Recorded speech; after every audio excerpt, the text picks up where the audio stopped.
Assalamualaikum dan selamat pagi. Hai murid-murid, kita bertemu lagi dalam mata pelajaran sejarah tahun 5. Pada hari ini kita akan belajar unit 1 perubahan pada institusi raja bersama dengan Cikgu Zaitun. Standard pembelajaran pada hari ini 6.1.4 membandingkan kedudukan serta peranan raja-raja Melayu dahulu dan kini. 6.1.5 menghuraikan negara yang mengamalkan sistem pemerintahan beraja pada masa kini.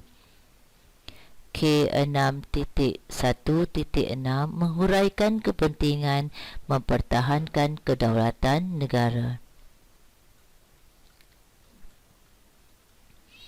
Kita lihat perubahan pada institusi raja. Yang pertama, institusi raja pada zaman kerajaan Melayu awal. Raja atau sultan ialah ketua kerajaan negeri baginda. Raja atau sultan mempunyai kuasa mutlak dalam pemerintahan. Segala dasar berkaitan dengan pentadbiran, perundangan, kehakiman dan hubungan diplomatik ditentukan oleh raja atau sultan. Raja atau sultan dibantu oleh para pembesar untuk mentadbir kerajaan. Yang kedua, institusi raja pada zaman penjajahan British. Raja atau sultan dikekalkan sebagai ketua negeri. Raja atau sultan tidak mempunyai kuasa mutlak dalam pemerintahan. Raja atau sultan merupakan ketua agama Islam dan adat istiadat Melayu di negeri baginda. Penasihat British dilantik bagi setiap negeri untuk mengurus pentadbiran negeri. Perubahan pada institusi raja yang seterusnya. Institusi raja pada zaman pendudukan Jepun. Raja atau sultan dikekalkan sebagai ketua negeri. Raja atau sultan tidak mempunyai kuasa mutlak dalam pemerintahan. Raja atau sultan hanya merupakan ketua agama Islam dan adat istiadat Melayu di negeri masing-masing.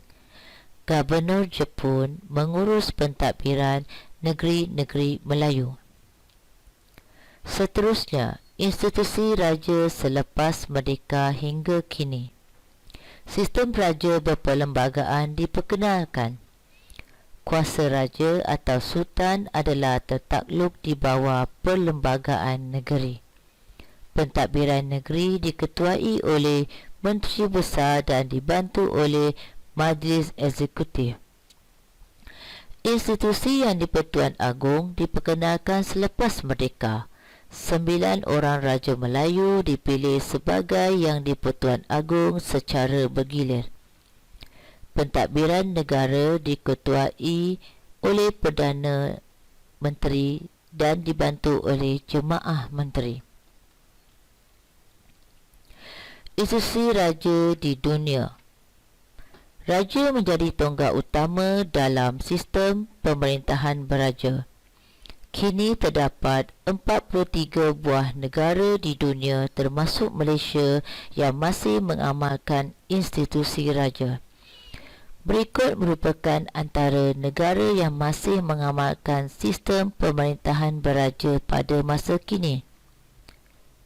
Pertama, Malaysia, Brunei, Kemboja, Thailand, Jepun, Arab Saudi, Maghribi, Denmark, United Kingdom. Cara menghargai institusi raja. Berikut merupakan cara-cara yang dapat kita lakukan untuk menghargai institusi raja. Pertama, kita mestilah bersatu padu memajukan negara. Kedua, kita perlu patuh perintah dan arahan raja atau sultan. Ketiga, meraihkan hari kepercayaan raja atau sultan. Keempat, mengisytiharkan bandar diraja.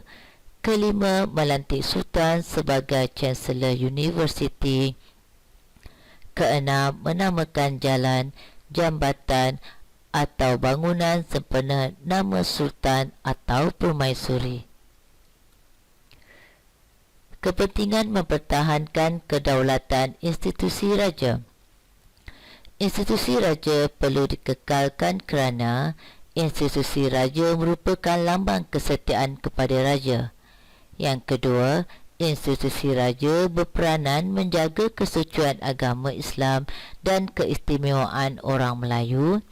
Yang ketiga, institusi raja menjadi lambang perpaduan dan kemakmuran negara. Yang keempat, menjadi asas kepada pembentukan negara pada hari ini. Yang kelima, raja yang berdaulat dapat memastikan keamanan dan kesejahteraan rakyat terpelihara sepanjang masa. Demikianlah tadi pelajaran kita pada hari ini berkaitan perubahan pada institusi raja.